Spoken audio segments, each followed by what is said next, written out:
Assalamualaikum warahmatullahi wabarakatuh. Perkenalkan, nama saya Muhammad Akhlaq Al-Hakim dengan NPM 2335149 dari kelas Machine Learning Machine Learning A.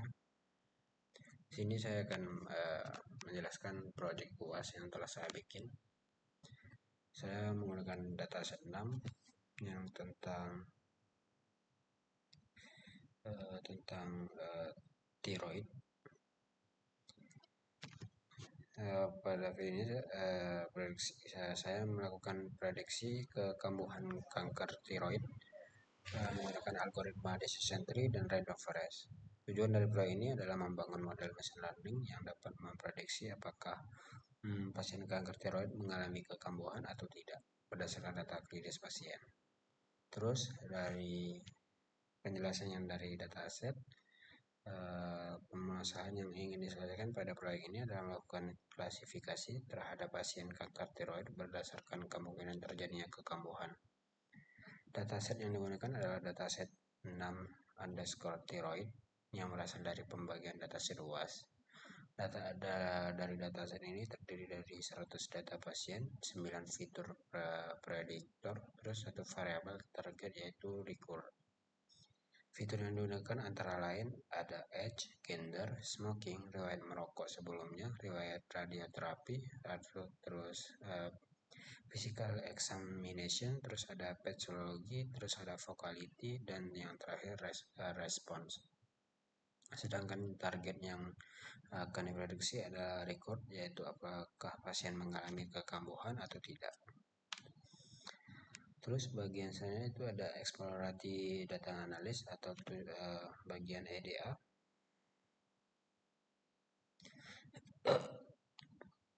Nah, di bagian EDA ini sebelum membangun model dilakukan tahap eksplorasi EDA untuk memahami karakteristik dataset. Terus struktur data menggunakan fungsi info dan describe untuk melihat jumlah data, tipe data, serta statistik dasar. Selanjutnya dilakukan penyekan distribusi target.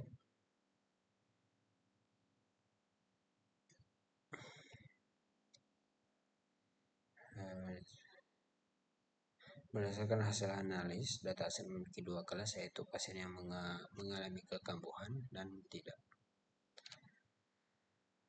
Distribusi kelas relatif seimbang sehingga dataset dapat digunakan untuk proses klasifikasi. Terus data clean dan processing.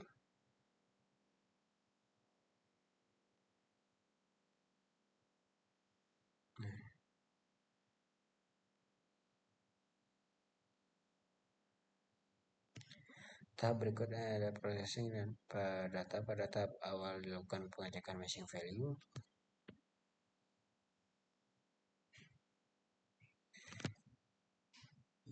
Pengecekan matching value, terus ditemukan beberapa data kosong pada beberapa atribut seperti S dan beberapa atribut kategorial.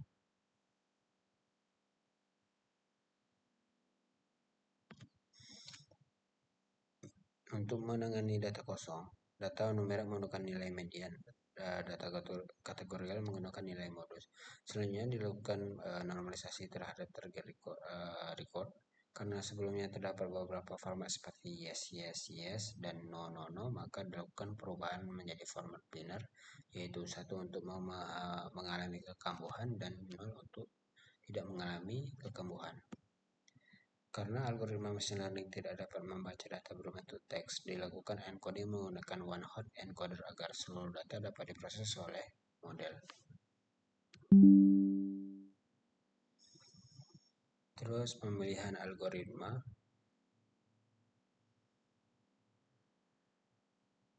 Processing.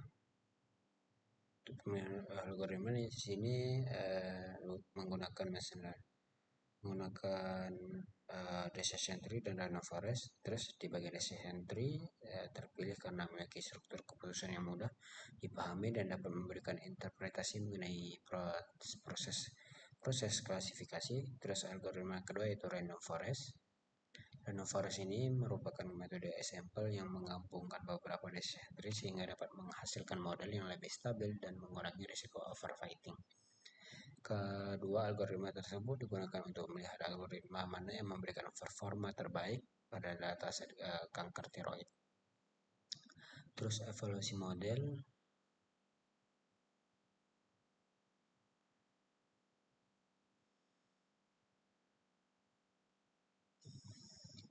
Nah, setelah model dibuat, lakukan evaluasi menggunakan statif ke volt cross evaluation sebanyak 5 volt, yaitu mengulang atau memproses sebanyak 5 kali dengan data-data yang baru. Metode ini digunakan karena jumlah dataset relatif kecil sehingga evaluasi dilakukan beberapa kali agar hasil yang diperoleh lebih representatif.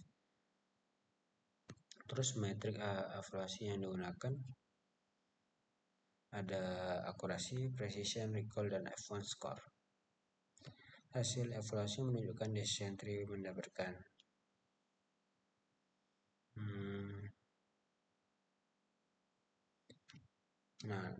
sebesar 0,84 atau 84%, terus F1 score sebesar 84,84%, terus 84,6%, sedangkan random forest mendapatkan 91% dan F1 score-nya itu 91,3%.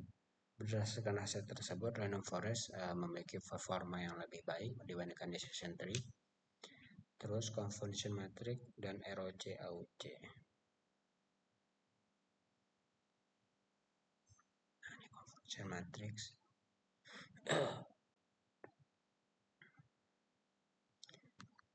Berdasarkan convolution matrix random forest, true negatif sebanyak 8 data, false positif sebanyak 2 data, false negatif sebanyak 1 data, dan true positif sebanyak 9 data.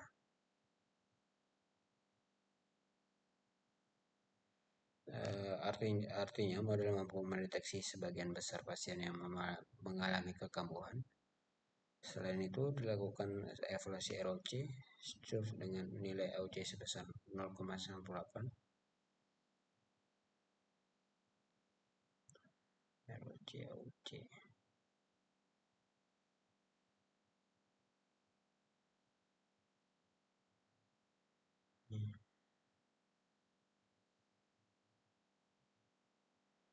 0,98. Nilai tersebut menunjukkan bahwa model memiliki kemampuan yang sangat baik dan membedakan pasien yang mengalami kambuhan dan yang tidak. Terus ada hypermetric tuning.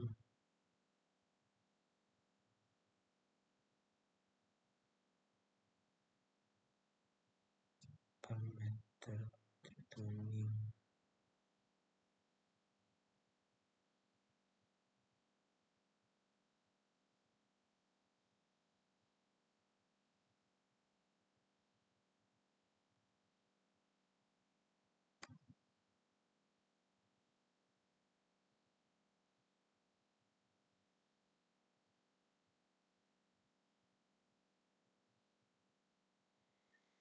Hyperparameter tuning ini selanjutnya dilakukan optimasi model random forest menggunakan grid CGV.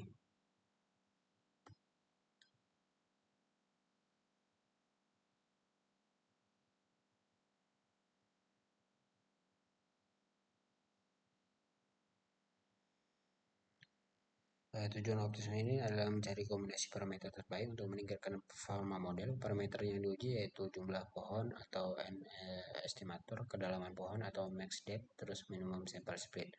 Hasil tuning mendapatkan parameter terbaik yaitu max depth 5, min itu split 5, and estimator 50. Namun hasil tuning sedikit lebih rendah dibandingkan random forest, sehingga model final yang digunakan tetap random forest. Terus ada fitur importance.